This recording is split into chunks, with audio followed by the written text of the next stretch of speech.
Nous allons travailler sur l'application du logarithme décimal à la résolution d'inéquations, comme celle que je vous propose ici dans l'exemple numéro 1, où cette fois-ci on va travailler donc avec le symbole plus petit ou le symbole plus grand. Et avant de commencer, je vous invite à regarder la vidéo que je vous mets à l'écran. C'est une vidéo dans laquelle on a travaillé sur la résolution d'équations avec le logarithme décimal, et c'est une vidéo dans laquelle on a vu des techniques qu'on va utiliser encore ici dans la résolution d'inéquations. Alors dans la résolution des inéquations, on va avoir besoin de plusieurs propriétés.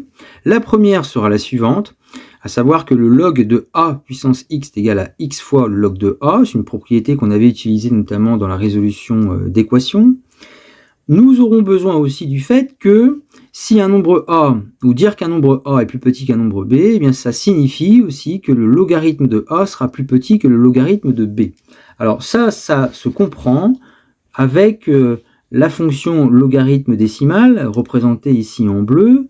Donc on a vu que c'était une fonction qui était strictement croissante, et justement ça permet de justifier ce que je viens de vous montrer, puisque si on prend un nombre a plus petit qu'un nombre b, eh bien du fait de la stricte croissance de cette fonction, le logarithme de a sera nécessairement plus petit que le logarithme de b. Et nous aurons besoin aussi d'une autre propriété sur les inéquations que je vais illustrer tout de suite. C'est une règle sur les inéquations qui est à connaître, à savoir que, avec des choses assez évidentes, même si on sait que 8 est plus petit que 12, mais regardez ce qui va se passer sur justement le symbole plus petit. Si je divise par 4, qui est un nombre positif, alors 8 divisé par 4, ça fait 2, 12 divisé par 4, ça fait 3. Rien d'extraordinaire, 2 est plus petit que 3. Maintenant, si je divise ces deux quantités par moins 4, qui est un nombre de négatif, 8 divisé par moins 4, ça fait moins 2. 12 divisé par moins 4, ça fait moins 3. Or, il se trouve que moins 2, il est plus grand que moins 3. Ça permet de vous rappeler ceci, c'est que quand on divise une inéquation par un nombre positif, on a une conservation de l'ordre. Le sens ne change pas. Par contre, si on doit diviser par un nombre négatif, alors on va avoir un changement au niveau justement du sens de l'inéquation.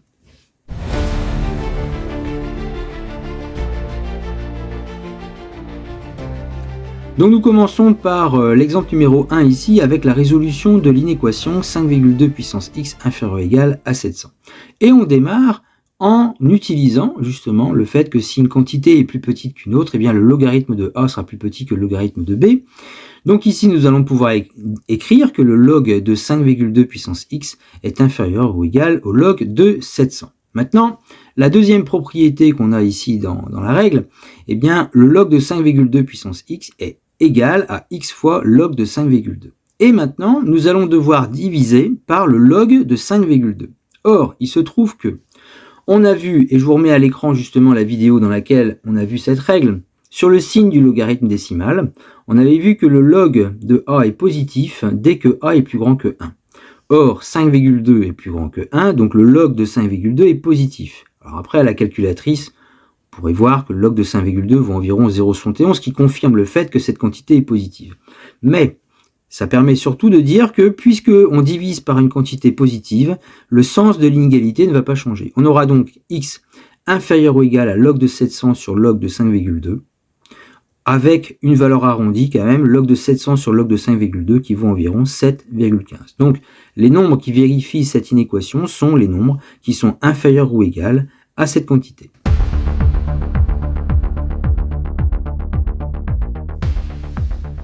Alors dans l'exemple numéro 2, nous allons résoudre l'inéquation 0,2 puissance x plus petit que 50.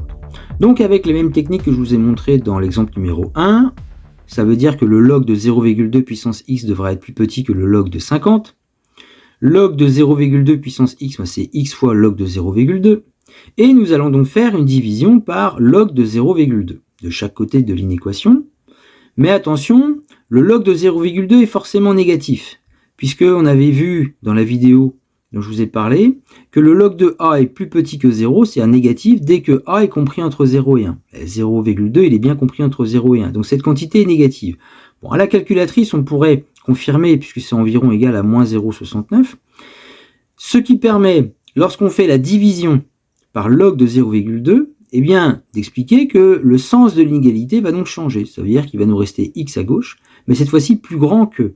C'est au moment de la division que le sens de l'inéquation va changer puisqu'on divise par une quantité négative. Et donc on aura x plus grand que log de 50 sur log de 0,2 avec une valeur arrondie de log de 50 sur log de 0,2 qui est environ égale à moins 2,43.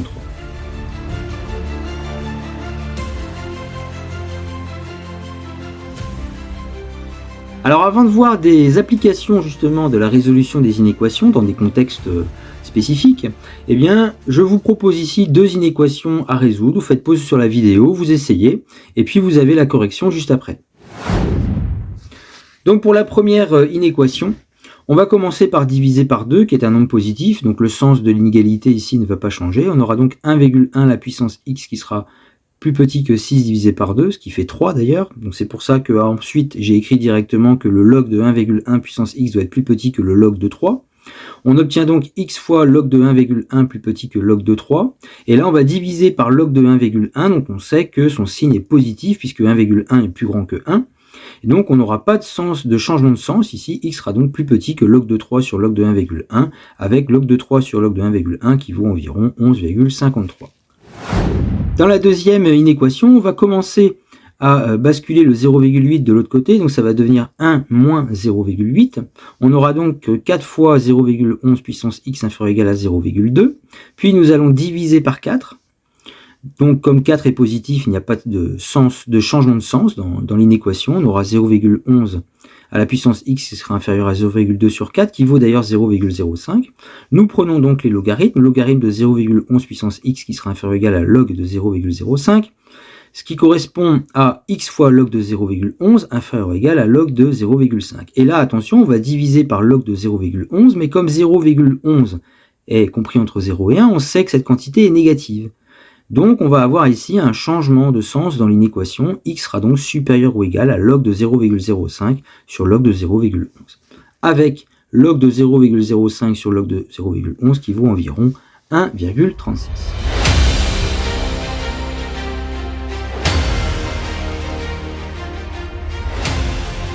Donc maintenant, on va voir en fait l'utilisation de la résolution d'inéquations dans certains problèmes. Et je vous propose ici une première application.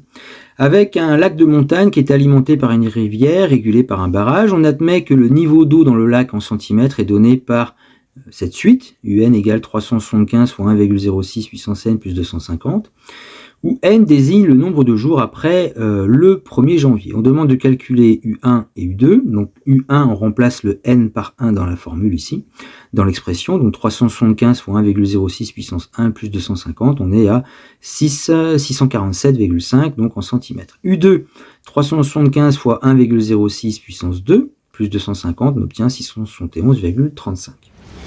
Donc dans la question suivante, on nous dit que l'équipe doit agrandir l'ouverture des vannes du barrage lorsque le niveau d'eau dépasse les 1000 cm. Déterminer quel jour du mois de janvier les techniciens devront intervenir. Alors il se trouve que le niveau d'eau est déterminé par l'expression UN ici égale 375 fois 1,06 puissance n plus 250. Et nous devons en fait déterminer quand est-ce que cette valeur va dépasser les 1000. Et là, vous êtes dans la résolution en fait d'une inéquation où on va chercher n pour que cette quantité dépasse les 1000. On avait calculé U1, U2, on voyait que ça augmentait. Maintenant, il s'agit de savoir pour quelle valeur de n cette quantité sera plus grande que 1000. Et on va donc utiliser les techniques que je vous ai montrées dans les deux premiers exemples, à savoir que on va donc d'abord déplacer le plus 250 de l'autre côté, ce qui va devenir moins 250. 1000 moins 250, ça fait 750. Puis nous allons diviser par 375. Donc comme 375 est positif, on n'a pas de changement de sens sur l'inéquation. 750 sur 375, ça fait 2. C'est pour ça que j'ai écrit après log de 1,06 puissance n plus grand que log de 2. Or, log de 1,06 puissance n, c'est n fois log de 1,06 qui doit être plus grand que log de 2. Et là, on va diviser par log, le recadrer un petit peu, pardon, on va diviser par le log de 1,06 qui est positif puisque 1,06 est plus grand que 1. Et donc, on aura n plus grand que log de 2 divisé par log de 1,06. Or, il se trouve que le log de 2 divisé par le log de 1,06, ça vaut environ 11,89. Donc il faut que notre entier, n, doit être plus grand que 11,89. Donc n, le premier en fait entier qui est plus grand que 11,89, bah, c'est 12. Mais si n est égal à 12, ça veut dire que ça sera le 13 janvier, puisqu'on rappelle que cette quantité désigne en fait le nombre de jours après le 1er janvier. Donc si on trouve n qui est égal à 12, eh bien ça veut dire qu'on sera le 13 janvier.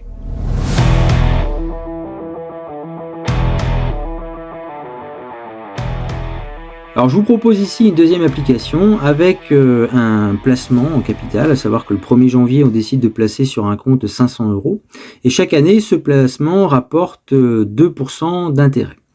On note Cn, le capital au bout de n années, donc le 500 correspondra à ce qu'on appelle C0, et donc on demande déjà dans un premier temps de calculer C1 et C2. Alors je vous mets à l'écran la vidéo dans laquelle on avait travaillé justement sur les augmentations et les coefficients multiplicateurs qui sont liés à des augmentations ici. Donc là, en fait, on a un placement qui rapporte 2% d'intérêt, c'est-à-dire que on va avoir une augmentation du capital de 2%. Donc, puisque le premier capital est de 500 €, eh bien, on va multiplier par 1 plus 2 sur 100 ce capital, ce qui fait 500 fois 1,02, et 500 fois 1,02, ça nous fait 510. Donc ça, c'est le capital C1.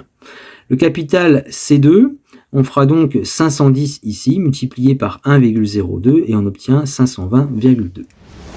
Dans la question suivante, expliquez pourquoi cette suite est géométrique. Eh bien, tout simplement parce qu'on multipliera toujours par 1,02 du fait de l'augmentation chaque année de 2% d'intérêt. Et comme notre suite est géométrique, ça nous permet d'écrire que le terme général Cn est égal à C0 fois Q puissance n, c'est-à-dire en fait 500 fois 1,02 puissance n. Alors là aussi, je vous mets à l'écran la vidéo dans laquelle on avait travaillé sur notamment les suites géométriques. Et nous arrivons sur la question qui nous intéresse. La question c'est, au bout de combien d'années le capital dépassera les 1000 €? Alors on pourrait se dire, puisqu'on sait calculer C1, C2, on n'a qu'à continuer, après tout, pourquoi pas, on est à 510, 520, on fait les calculs.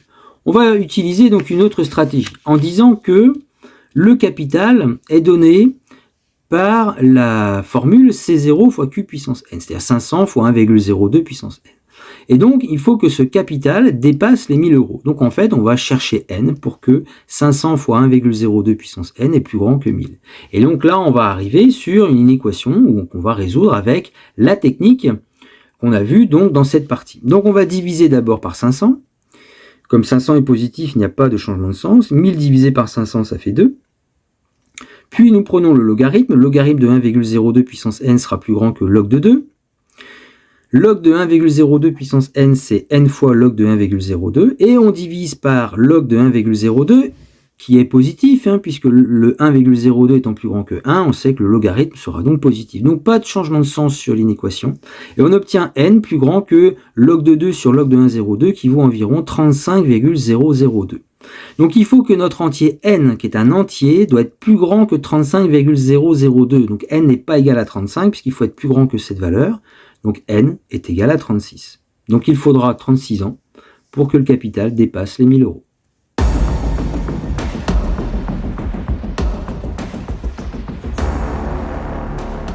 Et pour terminer cette partie, je vous propose comme d'habitude en fait un exercice que vous allez pouvoir essayer de faire. À savoir qu'on nous dit qu'un certain médicament administré par voie intraveineuse est efficace lorsque la concentration du produit actif dans le sang est supérieure ou égale à 40 mg par litre. On nous dit que la fonction C définie sur l'intervalle 0,9 est définie par la formule C de t égale 78 fois 0,63 puissance t, et bien donne justement cette concentration du produit actif en fonction du temps t exprimé en heures écoulées depuis donc l'injection. Donc le produit est injecté à l'instant t égale 0. Dans une première question, on vous demande le médicament est-il encore efficace après 2 heures et 30 minutes. Puis on demandera de résoudre l'inéquation C de t plus grand que 40 et interpréter ensuite ce résultat. Donc vous pouvez faire pause sur la vidéo, vous essayez de le faire, et puis vous avez la correction juste après. Alors pour la première question, donc on nous demande le médicament est-il encore efficace après 2 heures et 30 minutes. Donc on va calculer la concentration du produit. pour 2 heures et 30 minutes, mais attention, notre temps t dans l'expression donnée ici est à exprimer en heures. Donc il faut transformer 2 heures 30 minutes comme étant 2,5 heures. 2 heures et demie en fait. Donc la concentration pour t égale 2,5, on remplace t par 2,5, on obtient 78 fois 0,63 puissance 2,5, ça fait environ 24,57 mg par litre. Or la concentration doit être supérieure ou égale à 40 pour que le médicament reste efficace. Donc ici, on dira que non, le médicament n'est plus efficace au bout de 2 heures, après 2 heures et 30 minutes. Dans la deuxième question, nous devons résoudre l'inéquation C de t plus grand que 40. Donc C de t est plus grand que 40, on remplace C de t par son expression, c'est-à-dire 78 fois 0,63 puissance t, supérieur à 40, et on va résoudre cette inéquation, comme on a pu le voir donc dans cette partie. Donc on va diviser par 78, qui est positif.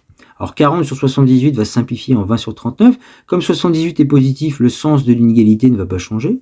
Nous arrivons ici à 0,63 puissance t supérieur ou égal à 20 sur 39. On prend les logarithmes. Le log de 0,63 puissance t restera donc supérieur ou égal à log de 20 sur 39. Ce qui nous donne t fois log de 0,63 supérieur ou égal à log de 20 sur 39. Et on va diviser maintenant par le logarithme de 0,63. En divisant par log de 0,63, on obtient t, cette fois-ci inférieur ou égal. Pourquoi? Parce que comme le log de 0,63 est négatif, 0,63 étant compris entre 0 et 1, le sens de l'inéquation va changer. On a donc t inférieur ou égal à log de 20 sur 39 divisé par log de 0,63, ce qui correspond environ à 1,45. Alors maintenant, au niveau de l'interprétation de ce résultat, eh bien, ce résultat nous indique que la concentration reste supérieure ou égale à 40 tant que le temps t est inférieur ou égal à 1,45. Ça veut dire que le médicament reste efficace jusqu'à, en fait, t égale 1,45 heures. Alors, on ne parle pas trop comme ça dans la vie de tous les jours. On ne dit pas 1,45 heures, on va transformer en heure-minute. Donc, il y a déjà une heure. Et le 0,45 heures, pour trouver à combien de minutes ça correspond, on multiplie par 60, puisque dans une heure, il y a 60 minutes, et 0,45 fois 60, ça nous fait 27 minutes. Donc, le médicament va rester efficace pour une durée de 1 heure et 27 minutes environ.